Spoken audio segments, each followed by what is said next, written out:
What's up, guys? My name is Caitlin Caffrey. And I'm Whitney. And today on Culture Makers, we are going to be talking about Beyonce's new single, My Chemical Romance, making a comeback, as well as something from Amy Schumer. Also, the Avalanche won the Stanley Cup. Tortilla challenge? Let's dive in.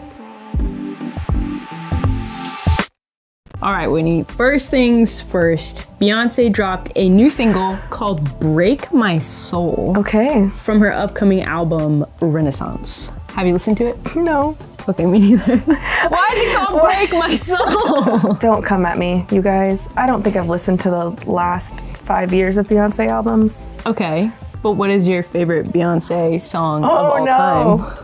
I'm a survivor. I'm like a makeup. The Destiny's Child. I'm sorry. Okay.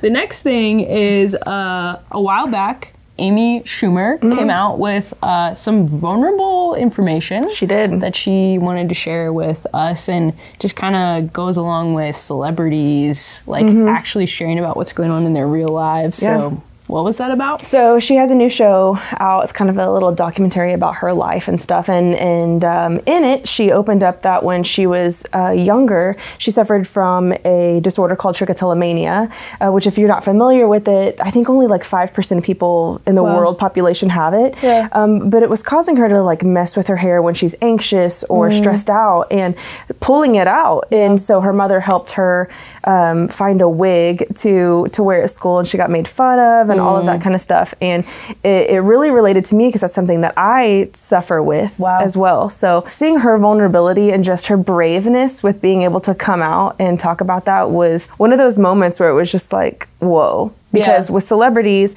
seeing them on social media, all that kind of stuff, they have a persona that they have to be perfect. Right. And so seeing them and being able to relate with them was very important. So, and when we show our vulnerability and that we're not perfect, it helps others be relatable and have more kindness and compassion to others, I think. Come on. Come on! Proud of you, Amy. Something else. My Chemical Romance. I should have wore the shirt. Yeah, I'm so excited. I'm so excited they're back, you guys. I really was not a big listener / fan. So sorry, everybody. But you! I went through the phase. Were. I mean, the ears were gauged, the hot pink and black eyeshadow with the big old belts. Dude, it was a vibe. all I know is that my best friend recently had a conversation with some of her coworkers, and the line that will like be quoted for all time from that conversation is, "I can't go back to being the person I was when I listened to My Chemical Romance." No, there's even some songs you hear the first 3 lines and you're just like, is it my family theme song or is it what's happening right here? I feel, yes. I'm so excited. In a good way or in a bad way? No, it's amazing. Okay. All great. Something I can talk about is the Colorado Avalanche won the Stanley Cup. And I can talk about this because my first ever hockey game that I ever went to was an Avalanche game, like way back when. I'm pretty sure they got absolutely destroyed. So I'm happy for them that they're back. So I'm from the Washington, D.C. area. So we have the Washington Caps. That's our team. That's a cool name. And I've been to a couple of their games, but like the most fun was whenever the Caps ran for the Stanley Cup and they won it. And it was so fun. And my whole family, who's like a baseball family. So like picture like calm American pastime, like over the course of 4 hours, eating your snacks, drinking your drinks, suddenly turned into a hockey family. So we're like recording the games and like passionately screaming at our TV. We had nicknames for all of the players. Maddie, if you're watching this, remember Buttstorm. Buttstorm? Yep. Last but not least, we have a really great question. I love it. One of our students asked, how do you respond to people who shame or disagree with Christianity? Have you ever had any experience with somebody like maybe disagreeing with you or shaming you because of what you believe?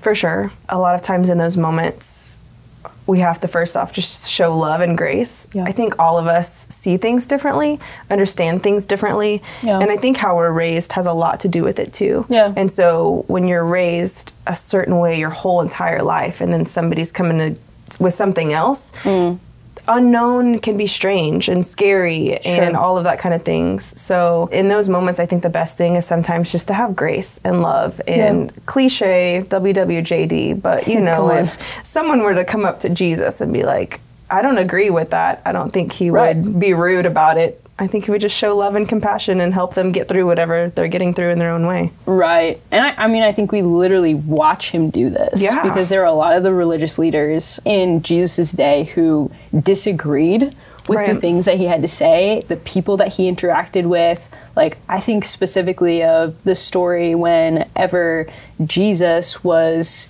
eating dinner with a group of religious leaders and a woman came in and she actually like anointed Jesus, and then she was so moved and overcome with emotion that she started crying and wiping his feet with her hair. And the religious leaders are like, Jesus, what?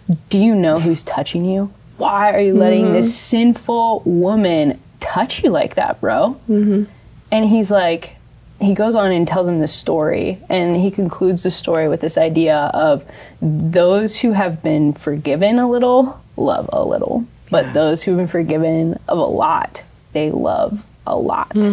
And for me, I want to be more like that woman who like recognizes how much Jesus has forgiven me of, and it just moves me with mercy to forgive the people around me. So I think when we're faced with situations where people are disagreeing with us, or even like coming against us, like trying to shame us because of what we believe, one, don't be surprised.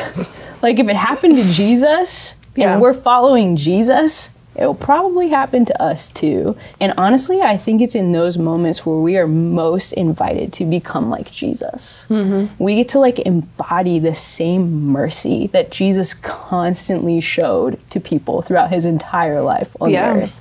Is like when I'm persecuted, when people are shaming me or disagreeing with me because of what I believe, it's in that moment I say, okay, how did Jesus respond to that? And I get to try to be like Jesus in those moments. So, number one, don't be surprised. Number two, just like you said, love them anyways. Love them anyways, because that's what Jesus would do. Show compassion, not compatibility. What's that word? I just ruined it for you. I'm so sorry. You're okay. That's all we have for you today on this episode of Culture Makers. Thanks for watching. And if you have any questions, go ahead and comment them down below, because we would love to talk about what you guys are thinking about. We'll see you next time. Yep, next week, right? Because we do this every week. We do this every week. Oh! Oh! Oh! That's the Tortilla challenge.